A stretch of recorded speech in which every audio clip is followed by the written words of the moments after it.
नमस्कार, जनमत की पुकार न्यूज में आप सभी का स्वागत है। नजर करें आज की खबरों पर, तो कांग्रेस ने दिल्ली सरकार पर कम कोविड टेस्टिंग का आरोप लगाते हुए मुख्यमंत्री अरविंद केजरीवाल को चुनावी पर्यटक बताया। दिल्ली प्रदेश कांग्रेस कमेटी के अध्यक्ष चौधरी अनिल कुमार ने कहा है कि राजधानी में कोविड संक्रमण की बढ़ती रफ्तार पर नियंत्रण पाने की बजाय मुख्यमंत्री अरविंद केजरीवाल अपने चुनावी पर्यटन में लोग लुभावनी घोषणाएं करके दूसरे राज्यों की जनता को भ्रमित कर रहे हैं। चौधरी अनिल कुमार ने प्रेस कॉन्फ्रेंस कर आरोप लगाया है कि दिल्ली सरकार कम कोविड टेस्ट करवाकर दिल्ली वालों को मुसीबत में डाल रही है। इस संक्रमण दर को घटाने का काम या यूं कहूं कि आंकड़ों को छुपाने का काम सरकार कर रही है। यदि टेस्टिंग हो और जांच हो तो आप इस बात से अंदाजा लगा सकते हैं कि लगभग 30% से ज्यादा संक्रमित व्यक्ति आज दिल्ली के अंदर है। हर तीसरा व्यक्ति आज संक्रमित है। जहां पे मुझे लगता है कि सरकार को, अरविंद केजरीवाल को, दिल्ली वासियों को इस बीमारी से बचाने के लिए काम करना आवश्यक है। इस बीमारी के खिलाफ जंग लड़ना बहुत जरूरी है। हालांकि अरविंद अपने बयानों में, प्रेस वार्ता में बार बार ये बात तो कहते हैं, लेकिन पूर्व की भांति अरविंद केजरीवाल छुप के घर में बैठ जाते हैं। इस संक्रमण के खिलाफ जब उसको जमीन पर उतर के सड़कों के अंदर काम करना चाहिए, अस्पतालों में विजिट करनी चाहिए, जायजा लेना चाहिए, हमारे जो कोरोना योद्धा हैं जिन हालातों में काम कर रहे हैं उनका जायजा लेना चाहिए। इस बीमारी के खिलाफ जो जंग लड़ रहे हैं, ना केवल उनकी हौसला अफजाई बल्कि उन कोरोना योद्धाओं, चाहे वो डॉक्टर्स हों, पैरामेडिकल स्टाफ हो, उनकी हौसला अफजाई के साथ साथ वहां की व्यवस्थाओं पर भी नजर रखनी चाहिए। अरविंद ऐसा नहीं करते हैं, बल्कि अपनी चुनावी यात्रा के सफर पर लगातार अपने दौरे कर रहे हैं। मैं एक आंकड़े आपसे शेयर कर रहा हूं साथियों की अरविंद केजरीवाल दिल्ली के मुख्यमंत्री किस तरह से गंभीरता दिखाते हैं दिल्ली के प्रति। हर व्यक्ति कह रहा है कि दिल्ली के अंदर पूरी तरह से कम्युनिटी में स्प्रेड हो चुका है संक्रमण। तमाम रिपोर्ट्स आ रही हैं, लेकिन अरविंद केजरीवाल साहब दिल्ली को छोड़ के अपने मंत्रिमंडल के साथ चुनावी टूरिज्म पर। हैरानगी होगी जो आंकड़े मैं आपके सामने प्रस्तुत कर रहा हूं। जनवरी के पिछले 16 दिनों में इस संक्रमण, और जनवरी की मैं बात कर रहा हूं जब से संक्रमण में गति आई है, अरविंद केजरीवाल गोवा जाते हैं, पंजाब जाते हैं, यूपी और उत्तराखंड में जाकर के मीटिंग और सभाएं करते हैं, चंडीगढ़ में यात्राएं करते हैं। 7 दिन आप क्वारंटीन में रहते हैं। आप कहते हैं आपको संक्रमण हो गया है। 7 दिन में आप एक पीसी करते हैं और फिर अपने चुनावी सफर पे निकल जाते हैं। साथियों, 16 दिन अरविंद केजरीवाल ने अपने इन चुनावी यात्राओं में बिता दिए। दिल्ली में 7 दिन क्वारंटीन में बिता दिए। जहां आपको दिल्ली से संबंधित निर्णय लेने थे, संक्रमण के खिलाफ जंग लड़नी थी, आप अपनी यात्राएं कर रहे थे। 12 तारीख के यदि पिछले 5 दिन के हम आंकड़े लें, जो टेस्टिंग लगातार चल रही थी, लगभग 80,000 से अबव और 1 लाख के आसपास, वो किस तरह से टेस्टिंग घटाई जा रही है। तमाम कंप्लेंट्स आ रही हैं, सोशल मीडिया भरा हुआ है, समाचार पत्रों में हैं, वीडियोस में हैं, और आम जनमानस की भी कंप्लेंट कांग्रेस के कार्यकर्ताओं तक है। इसीलिए मैं आपसे शेयर कर रहा हूं कि लगभग 12 जनवरी से यदि हम आंकड़ों की बात करें, जो टेस्टिंग लगभग 1 लाख से ज़्यादा हो रही थी, 13 तारीख में वो लगभग 90-95 हज़ार पर ले आए। 14 तारीख को 79,578 टेस्ट हुए। 15 तारीख को 67,624 टेस्ट हुए। और अफसोस के साथ कहना पड़ रहा है कि 16 जनवरी को 65,621 टेस्ट हुए। ये दर्शाता है किस तरह से 1 लाख से 65,000 पे लगभग 40% की कटौती आपने टेस्टिंग पे कर दी। और बहाना बनाया जा रहा है सरकार के द्वारा। स्वास्थ्य मंत्री जी को जब हम सुनते हैं तो बड़ा अफसोस होता है, कहते हैं कि आईसीएमआर की गाइडलाइंस है। आईसीएमआर की गाइडलाइंस कहीं पर भी सरकार को रोकने के लिए नहीं है कि आप टेस्ट नहीं करेंगे। लेकिन अरविंद सरकार, उनके मंत्री उसका उदाहरण सामने रखते हुए दिल्ली के लोगों को संक्रमण की तरफ धकेलने में मजबूर कर रहे हैं। लोग टेस्ट कराना चाहते हैं, टेस्ट नहीं कर रहे हैं। सरकार ने अपने हाथ खींच लिए। सरकार की किसी भी सेंटर पे जहां संक्रमण की जांच होती है वहां पर किट उपलब्ध नहीं है। लोग इंतजार में बैठे हुए हैं। एक तरफ आप कहते हैं कि सब जांच कराइए, क्वारंटीन रहिए, आइसोलेशन में जाइए, और दूसरी तरफ आप टेस्ट नहीं करते हैं। टेस्ट रोके जा रहे हैं, कम किए जा रहे हैं और संक्रमण को कम दिखाने की कोशिश की जा रही है। कहीं ना कहीं पूर्व की भांति जब संक्रमण दिल्ली और देश में फैला था उस समय भी आपको मालूम होगा किस तरह से आंकड़ों को छुपाने का काम सरकार ने किया था। न केवल संक्रमित व्यक्ति अपने घर पे रहने के लिए मजबूर थे, बल्कि कईयों के तो प्राण अपने घर में इस वजह से निकल गए कि उनको बेड नहीं मिल पाए, इलाज नहीं मिल पाया। जहां ये पक्ष है, दूसरा कहीं जो लोग ऑफिस में हैं उनको कहा जा रहा है कि अपनी टेस्ट रिपोर्ट लेके आइए। कोई स्टूडेंट किसी एग्जाम में बैठ रहा तो वहां पे उसको आवश्यकता है। ऐसे लोगों की परेशानियों के लिए भी कोई हल सरकार की तरफ से नहीं ढूंढा गया है, ना कोई इस तरह का कदम उठाया गया कि उन लोगों के लिए क्या व्यवस्था है। जहां पर मैंडेटरी है, ट्रेवल करते समय कोविड रिपोर्ट की आवश्यकता है, ऑफिस में ज्वाइन करने के समय कोविड रिपोर्ट की आवश्यकता है, और ये तमाम परेशानियां दिल्ली के लोग प्रतिदिन महसूस कर रहे हैं। इसीलिए हमारी मांग है कि व्यापक स्तर पर टेस्टिंग अभियान चलाया जाए। आईसीएमआर की गाइडलाइंस का सहारा लेकर के टेस्टिंग को ना रोका जाए। सच यदि हम स्वीकार करें, सच का सामना करें, तो मैं समझता हूं संक्रमण के खिलाफ हम लड़ सकते हैं और जीत सकते हैं। इसीलिए हमने और पार्टी मीटिंग की भी मांग की थी। सुझाव और सजेशंस पे बात होनी चाहिए। संक्रमण के खिलाफ सब मिलकर जंग लड़ सकते हैं। अरविंद कहते तो है अपने बयान में, लेकिन करते नहीं। अपने तानाशाही रवैये की वजह से आज दिल्ली एक बार नहीं 3-3 मर्तबा भुगत रही है।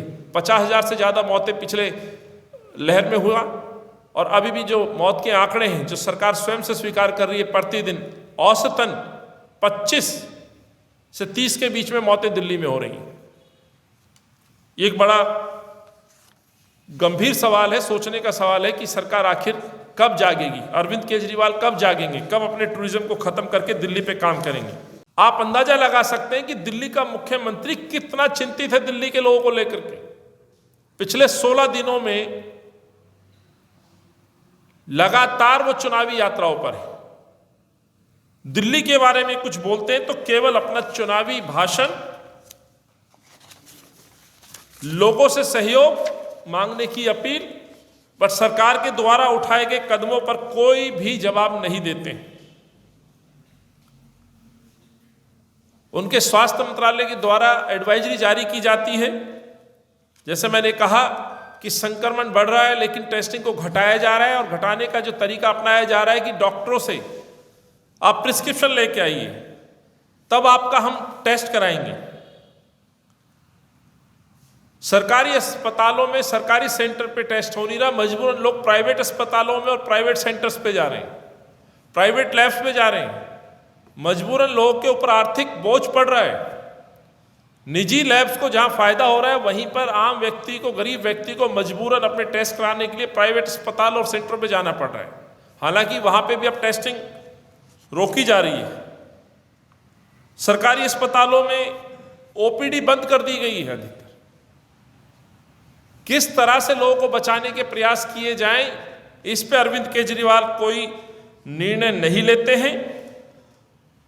हमारा सीधा ये कहना है, अरविंद केजरीवाल की जो मंशा है वो ठीक नहीं है। पहली और दूसरी लहर की तरह तीसरी लहर में भी संक्रमित होने वाले लोगों की जो आंकड़े हैं उनको छुपाया जा रहा है। बल्कि मौत की भी हम बात करें, लगातार पिछले एक हफ्ते में 20 से 30 मौतें लगातार दिल्ली में हो रही हैं। ये दिखाता है कि कितनी चिंता का विषय है। और आज डॉक्टर सरीन साहब ने भी जिस तरह से सरकार को आगाह किया है, यदि संक्रमण इस गति से बढ़ता रहा तो स्वाभाविक है अस्पतालों पर इसका बोझ पड़ेगा, इसका लोड बढ़ेगा। तो इस सरकार को समझ लेना चाहिए कि ये संक्रमण अभी तेजी से फैल रहा है, ये कम नहीं हुआ है, कंट्रोल नहीं है, ये आउट ऑफ कंट्रोल है। आप अपने टेस्टिंग को घटा करके दिखाने की कोशिश कर रहे हैं कि टेस्ट कम होंगे, स्वाभाविक है, तो कम मरीज डिटेक्ट हो पाएंगे। लेकिन आज हर तीसरा व्यक्ति दिल्ली का कहीं ना कहीं फीवर, जुकाम, सर्दी या संक्रमण से ग्रस्त है, और हर व्यक्ति को आज डर है कि मेरे घर में कहीं संक्रमण ना फैले। अफसोस, कल अरविंद केजरीवाल गोवा में जाते हैं, गोवा में कई बड़ी बड़ी घोषणाओं को दोबारा से रिपीट करके आते हैं। वो कहते हैं कि सभी के लिए रोजगार। अरविंद से मैं पूछना चाहता हूं, आप गोवा के लोगों को, उत्तराखंड के लोगों को रोजगार का सपना दिखाते हो और वादा करते हो सभी को रोजगार, सही बात है, सबका हक है, रोजगार मिलना चाहिए। लेकिन जहां चुनाव होना है वहां जाके ये बात करते हो। लेकिन जब दिल्ली में आप लगातार 3 बार मुख्यमंत्री की शपथ ले चुके हो, तो क्या दिल्ली के युवाओं को अधिकार नहीं है रोजगार का?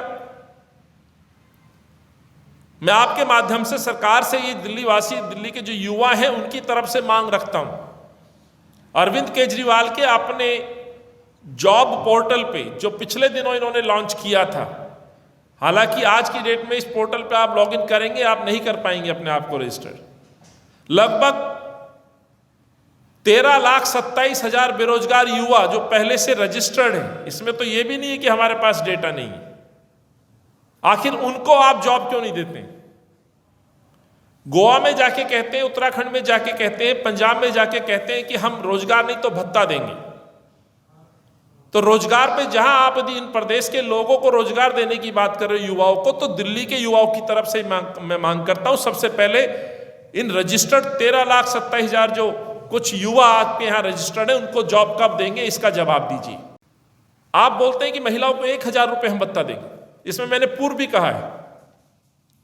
साथियों, ये चुनावी प्रलोभन देने की आदत अरविंद की पुरानी है। ये कई महिलाओं को सशक्तिकरण की बात नहीं कर रहे हैं।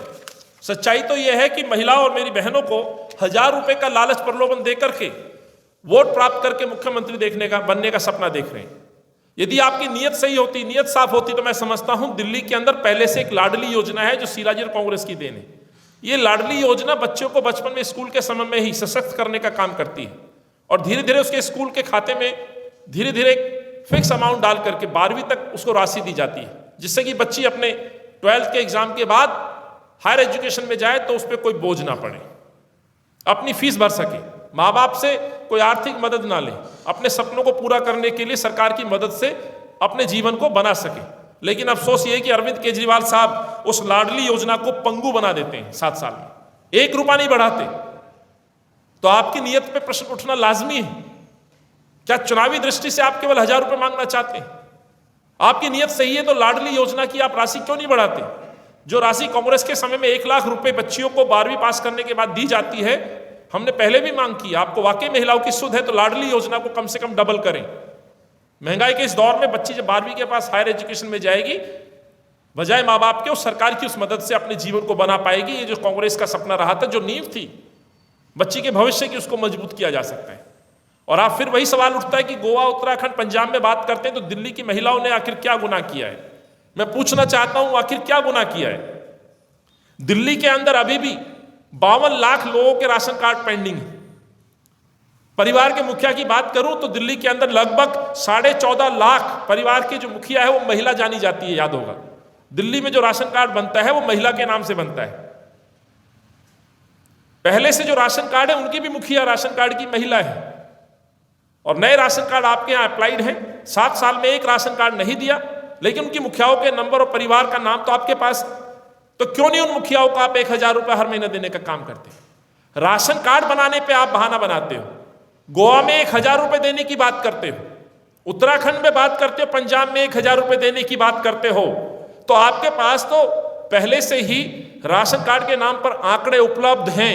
मैं ये मांग करता हूं दिल्ली महिलाओं की, बहनों की तरफ से कि 1,000 रुपए देने का वाकई आप निर्णय लेना चाहते हो गोवा में, तो दिल्ली की महिलाओं को, मेरी बहनों को तुरंत 1,000 रुपए दें।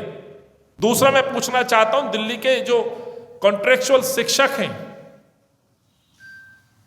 या दूसरे डिपार्टमेंट्स, महकमे में काम करने वाले, हालांकि जिस पे आप अपने मैनिफेस्टो में और दिल्ली के चुनाव के समय कहते थे कि हम दिल्ली के अंदर कॉन्ट्रैक्ट प्रथा खत्म करेंगे।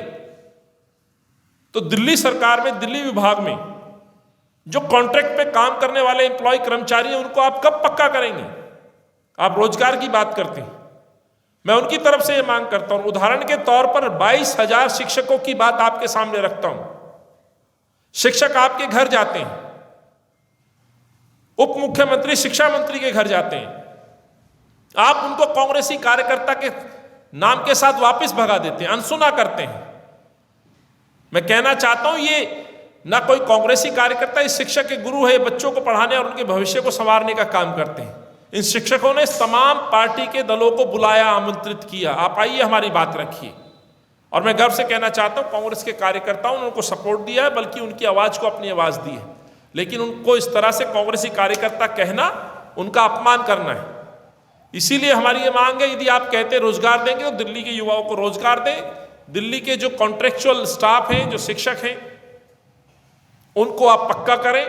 लगभग 850 से ज्यादा शिक्षक हमारे वोकेशनल स्टडीज में दिल्ली में सेवाएं दे रहे हैं, उनको पक्का करें।